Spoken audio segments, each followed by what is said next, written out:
আমাদের বাড়িতে 12খানা গরু ছিল, 12টা। আর যেহেতু সুমিত আমাকে অনেকদিন আগের থেকে অপছন্দ করে, তো আমিও আর এই জিনিসটা নিয়ে আর বেশি মারামারি করলাম না। এবার আমিও নিজে কি গো তাড়াতাড়ি সাজো। লজ্জা করবে কেন? ভালোবাসি, আবার ভালোবাসার কথা সত্যি কথা বলতে লজ্জা করবে। Happy Republic day guys. আসেনি মানে শুনতে আজীব লাগলো, মানে সেটাই মানে flashback. Hi guys, good morning and happy Republic day. তো আজ হলো 26শে জানুয়ারি। তো 26শে জানুয়ারি সবাইকে অনেক শুভেচ্ছা। তো যাই হোক, সকাল সকাল উঠে কিন্তু স্নান টান করে রেডি হয়ে গেছি। একদিন সকালে উঠে আগে ক্লাস যেতাম, ক্লাস থেকে এসে তারপরে স্নান করতাম, বাট আজকে যেহেতু ভালোই গরম পড়ে গেছে, তো যার জন্য কিন্তু সকাল সকাল উঠে স্নান করে নিয়েছি। আর আজকের দিনে কি কি হচ্ছে সেটা তো খানিকটা তোমরা হাইলাইটসে দেখেই নিয়েছো। তো চলো বেশি বগর বগর না করে আজকের ব্লগটা এখান থেকে স্টার্ট করা যাক, ফুল ভিডিও দেখে একদমই স্কিপ্ট না করে। সকালে উঠে আমি তো এখানে বসে আছি, আর এখানে দেখো আমার মাম্মাম আর আমাদের সামনে বাড়ি একটা বাচ্চা, এরা দুজন খেলা করছে ওর সমস্ত খেলনা টেলনা নিয়ে। আর এখানে অনন্যা মামামকে খাওয়ানোর চেষ্টা করছিল ম্যাগি। মামাম খেয়ে নাও, খিদে পেয়েছে বললা তো। ওই কি খাওয়াচ্ছিস অনন্যা? আর ওইখানে সুমিত নিজের জন্য আলু ভাজছে, দিদি ভাত গরম করে দিয়ে গেছে। আর আমি এখন যাবো লুকিয়ে লুকিয়ে ক্লাসে, কারণ সোনু দেখলেই কান্না করবে। ফাইনালি আমি মামামকে অনেক কষ্টে বুজুং বাজুং দিয়ে চলে এসেছি আমার ডান্স ক্লাসে। অলরেডি টুকটাক লোকজন চলে এসেছে। এই সকালের ক্লাসটা তো ফাঁকা ফাঁকা থাকে কেন এলাকা?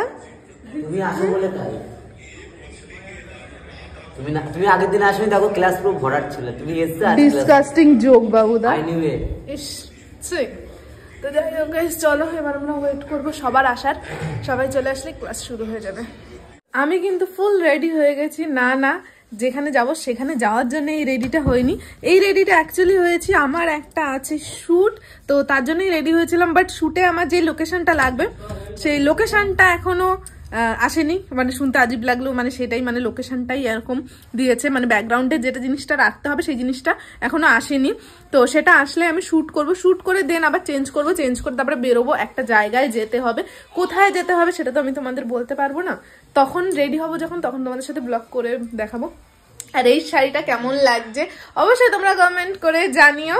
এটা কিন্তু আমাদেরই দোকানের শাড়ি, আমাদের জেএসপি ফ্যাশন পয়েন্ট বলে একটা পেজ ছিল যেখানে আমরা শাড়ি সেল করতাম, সেখানকারই শাড়ি। বাট কোনো না কোনো কারণে এখন আমরা ওটা কন্টিনিউ করতে পারছি না, বাট স্টক আছে। অবশ্যই সব প্রবলেম ফ্রি হয়ে গেলে অবশ্যই আবার তোমাদের সামনে ভিডিও নিয়ে আসবো। আর চলো ওয়েট করি শ্যুট কখন শুরু হয়, তারপর তোমাদের সাথে কথা হচ্ছে। শ্যুট শেষ করে এসে আমরা কিন্তু আবার রেডি হয়ে বেরিয়ে পড়েছি। আমার শ্যুটের টেক আর নিতে পারিনি, যেহেতু অনেক ব্যস্ত ছিলাম যে ওই শ্যুটটা শেষ করে তারপর আবার বেরোতে হবে, তার জন্য দিদিরা অলরেডি চলে গেছে। আমি আর সুমিত এই যে পরে যাচ্ছি, মাম্মামকেও নিয়ে গেছে, আর মাম্মাম কান্না করছে এখন, তো তার জন্য একটু ব্যস্ত করে যাওয়া। আর কোথায় যাচ্ছি ডিটেলসও বলতে পারবো না, কারণ আমার রোজ খাওয়ার কোনো ইচ্ছে নেই। তো চলো ওই জায়গায় যাই, আগে গিয়ে তো ব্লগ করবো না, এসে তারপরে বলছি যে কোথায় গেছিলাম। Happy Republic day guys. এখানে হয়েছিল সকালবেলা পতাকা উত্তোলন, যেরকম সব ক্লাবেই হয় আর কি। আর এখানটা এটা আমাদের বাড়ির কাছে না, এটা একটু দূরের। এখানে একটা কাজে এসেছিলাম, তো এটা দেখলাম, ভাবলাম তোমাদেরও দেখাই।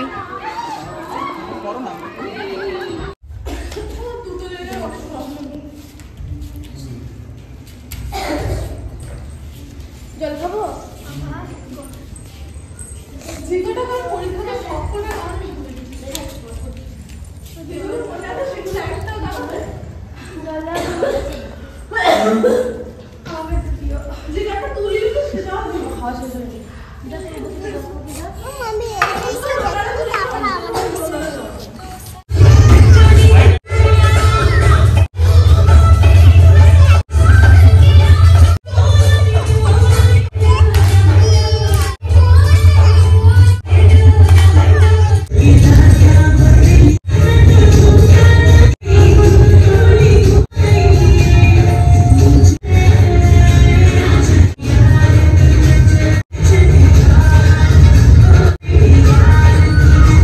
এখানে খুব শোচনীয় একটা কাজ চলছে, খুব সূক্ষ্ম কাজ। একটু যদি এখন হাসিয়ে দিই সব শেষ। কাজ শুনলাম নাকি তুমি সুমিতের জন্য সাহায্য। ডার্লিং, আমার ডার্লিং। লজ্জা করে না? লজ্জা করবে কেন? ভালোবাসি, আবার ভালোবাসার কথা সত্যি কথা বলতে লজ্জা করবে। লোকের পরকে ভালোবাসা লজ্জা লাগা দরকার। পর শাসন করো, তারপর পর শাসন করতে এসো। তোমার এত বড় সাহস? হ্যাঁ কি গো তাড়াতাড়ি সাজো। এরা দুজন আজকে ডেটে যাচ্ছে গাইস, দুজন মিলে এখন ডেটে যাবে, যার জন্য বিরিতির মা এখন সুন্দর করে মেকআপ করছে। এদের ফার্স্ট ডেট। আর যেহেতু সুমিত আমাকে অনেকদিন আগের থেকে অপছন্দ করে, তো আমিও আর এই জিনিসটা নিয়ে আর বেশি মারামারি করলাম না। এবার আমিও নিজের জন্য কিছু খুঁজবো যখন এদের সব ভাই। আমার ভিডিওতে একটু কিছু স্ক্রিপ্টেড থাকে, এটা কোনো ব্যাপার না। এখানে আমার রাজকন্যা, আমি এখন চা করবো কারণ প্রচন্ড খিদে পেয়েছে। ক্লাস দিয়ে আসলেই খিদে পায়, প্রচন্ড খিদে পায়। তো চলো চা করে আসি তারপর কথা। গাইস খিদে পেয়েছে, চা করে নিয়েছি আর অলরেডি খাবারও চলে এসছে। এই যে এটা হলো আমাদের লাল লাল চা, রক্তের মতন টক টক টক টক করছে। এখানটা আলুর চপ, বেগুনি, এখানে মুড়ি, 1 কেজি আমল দুধ এনে থোবা ঘরে।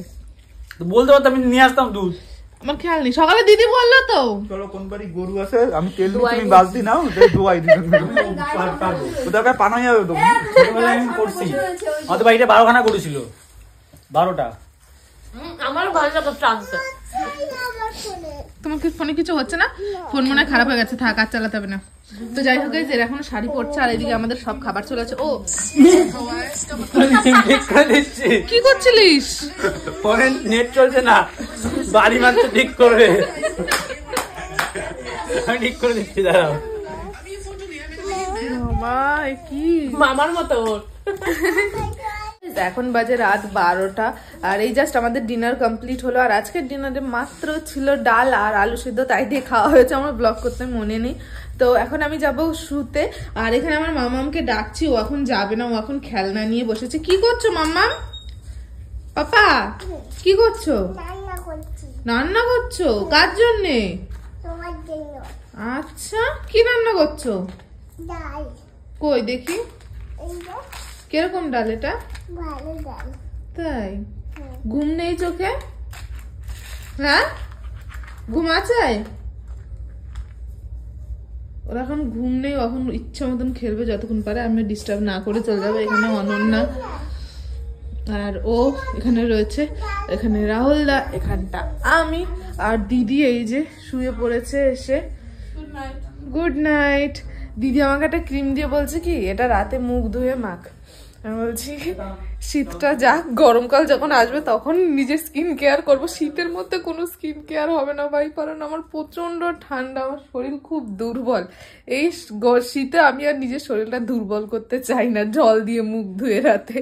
তো যাই হোক গাইস, চলো এখন খানিকটা কাজ আছে, আমি কাজটা করে নিই। তো যাই হোক গাইস, এখন আর বেশি বগর বগর করবো না, কারণ অলরেডি অনেক রাত হয়ে গেছে। আর কাল হলো সোমবার, মানে অলরেডি 12টার বেশি বেজে গেছে, মানে সোমবার পড়ে গেছে। আর আজকে সারা সপ্তাহে কি কি হচ্ছে? বলছি কি এখানে হনুমান এসছে, বলছে আমার পিছনে কিন্তু কাঁচি আছে, তো চুলটা পুরো কেটে দেবো। অন্যা কেটে বলেছো? হ্যাঁ অন্যাকে কি বলেছে? অন্যার চুল কেটে দেবে কাঁচি? আবার এরকম করছে কাঁচি দিয়ে। তাড়াতাড়ি ঘুমাতে চা। শোনো, তুমি কার কাছ থেকে কি নেবে সরস্বতী পুজোয়? মালা নেবা কার কাছ থেকে? মামামের কাছ থেকে কি নেবা? এত মালা কোথায় পড়বা? বলে আমি একটা অন্য খুব ভালো হয়েছে লাগছে আজকে অন্যার সাথে। বলে আমরা খেলেছি আজকে, বলে লুকোচুরি খেলেছি। বাবা দি আমার শুনতে পাখিটা পারো ভিডিও করে বলো। জানুয়ারি বলো, বলো না প্লিজ প্লিজ প্লিজ বলো না, তুমি তো এতক্ষণ বলছিলা, বলো না। আচ্ছা তাহলে সানডে মানডে বলো। আচ্ছা তাহলে টুইঙ্কল টুইঙ্কলটা বলো। কিচ্ছু বলবা না? তাহলে তো সবাই তোমাকে পচা বলবে, তুমি পচা বেবি। একটু বলো please please please please baby please বলো না একবার, বলো না প্লিজ। তুমি যদি বলো তাহলে আমি তোমাকে দেখতে দেবো, আগে বলতে হবে। তাহলে তুমি এখন যে কোনো একটা বলো, জনি জনি বলো, নাহলে টুইঙ্কেল টুইঙ্কেল বলো। ও বলতে পারে না তাই ও বলেনি। তো যাই হোক, অনেক রাত হয়ে গেছে, এখন ঘুমানোর টাইম। তো আর বেশি বগর বগর না করে আজকের ভিডিও এখানেই শেষ করছি। ভিডিওটা ভালো লেগে থাকলে like comment share and subscribe. দেখা হচ্ছে নেক্সট ভিডিওতে, ততক্ষণ ভালো থেকো, সুস্থ থেকো, tata. Love you, take care and good night, tata. Good night বলে দাও। ইস